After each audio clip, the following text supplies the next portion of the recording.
Rec League podcast. Tell your friends, tell your neighbors, tell your family, tell your haters. Available on Podbean, Google Podcasts, Apple Podcasts, Radio Public, Good Pods, Pocket Cast, Breaker, and Stitcher. At Rec League Podcast on Facebook, YouTube, Instagram, TikTok, and Threads. At Rec League Pod on Twitter. Episode 173. Available now. Yo, whether you watching this from Facebook, Twitter, click the link in my Instagram or YouTube itself. What up, world? So I just watched Zootopia 2, the sequel to 2016's Zootopia. I've lost count of how many specific Disney animation theatrical releases that this adds up to. Like 65, 64. I'm just throwing numbers out there. It stars the voices of Jennifer Goodwin, Jason Bateman, Andy Samberg, Ke Quan, David Strathairn. I've never known how to say his name. The big government dude that was like really trying to get Jason Bourne in Supremacy. He's in 2014's Godzilla too. Idris Elba, Patrick Warburton, and Nate Torrance, and practically every other human that's ever voiced a character in a Disney animated movie ever. It is directed by Byron Howard and Jared Bush, I think. And if that's right, they also directed the first movie. And there is a Disney Plus, I want to say it's called Zootopia Plus, something that they put on Disney Plus in the past few years. I don't know if it's canon. It's out there though. I didn't catch if they mention how long after the first movie this is, but Nick Wilde, Judy Hopps, partners, kind of a mismatched pairing. But they worked well together, saving Zootopia once.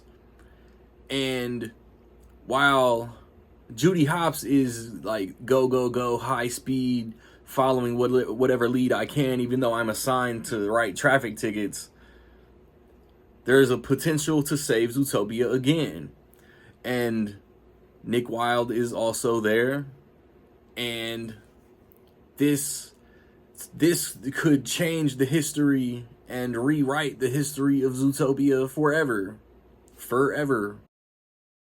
As you can see, like, my very last, like, if we take it all the way back to January, this is the last movie that I mentioned in my most anticipated movies of 2025 video. And I was not disappointed. Zootopia in 2016, like, easily became one of my favorite modern my favorite, I'll put it out there, my favorite modern Disney animated release. I love Wreck-It Ralph. I love Ralph Breaks the Internet. I think the first Zootopia tops those. Zootopia 2. Like, I'm so, like, conflicted on how much I love this movie. I don't know how much is recency bias and how much of it is just very good product. Because I'm a sucker, and that's why I love the Wreck-It Ralph movies. I'm a sucker for pop culture references and witty puns. Both Zootopia movies are gushing, overflowing with pop culture references and witty puns. And just something as simple as, like, Hulu Zoo just had me dying. Zoogle had me dying. But this is a very well told, very well executed, acted buddy cop action dramedy. It's almost as good as the original to me. And, like, it's Judy Hopps and Nick Wilde trying to find a same page. It feels like, from what I gathered, from what I took from this movie, it feels like Nick Wilde is trying to, like, find a compromise for him and Judy Hopps to be cohesive partners, work together, like, have some kind of communication.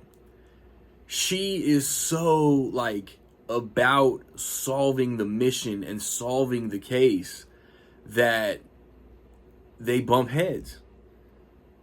And any relationship is going to have that conflict. It's just, how do you find common ground? And like, their back and forth still works. Like, Jason Bateman is just perfect voice for like this character. Jennifer Goodwin just sounds just so good. Like, I've never watched Once Upon a Time. I ain't gonna lie. Like, I haven't seen enough of her acting that I'm just gonna be like, okay, like, all I hear is this human. She's Judy Hopps. Ki Kwan voices the snake in this movie. The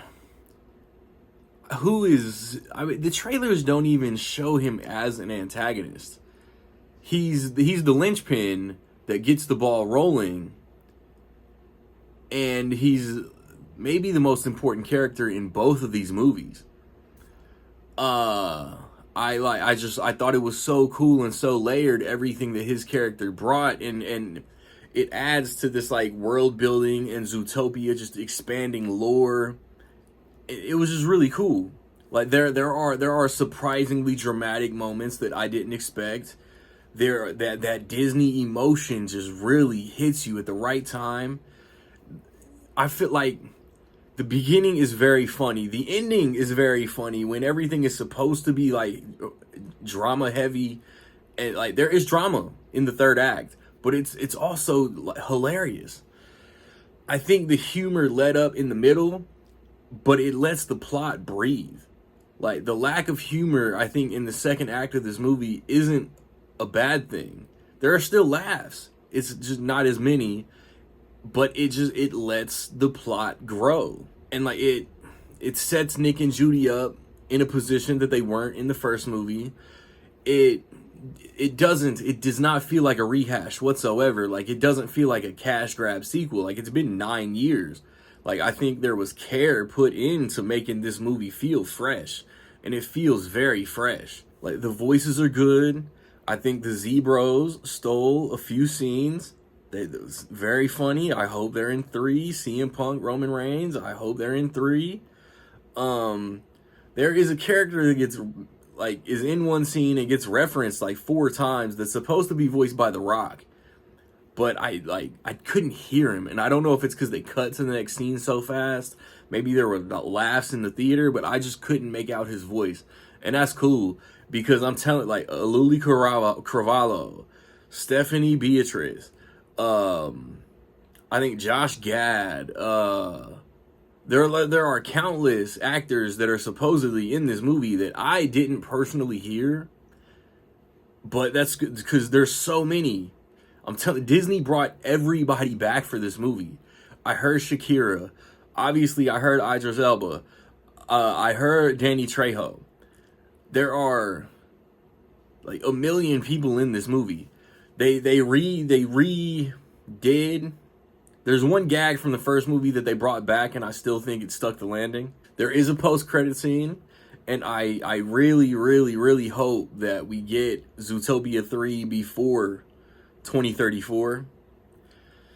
But also, like, you guys complain about sequels, but you don't watch original stories. If you go out and you watch Hoppers in March, maybe we won't get Toy Story 6.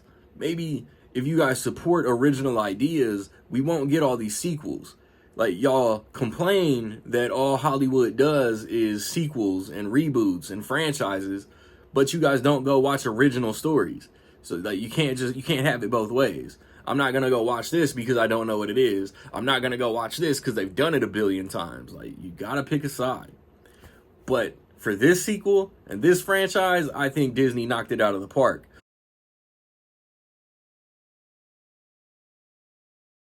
So with all that being said, I will say that in my opinion, Zootopia 2 is almost dope as fuck.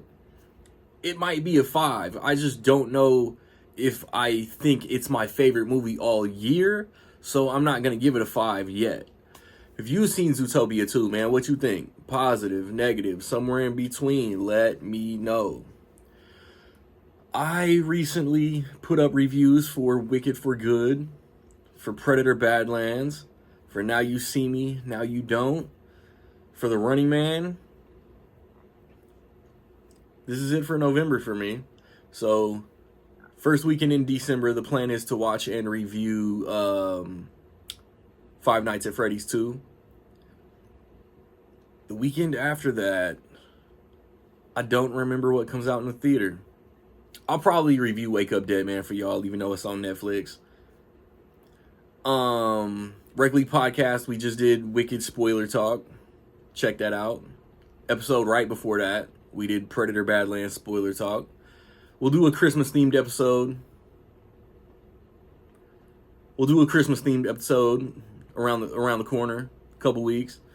So be on the lookout, man. Like, subscribe, comment. Find me where you find me. Don't know where to find me? Watch these credits. Peace.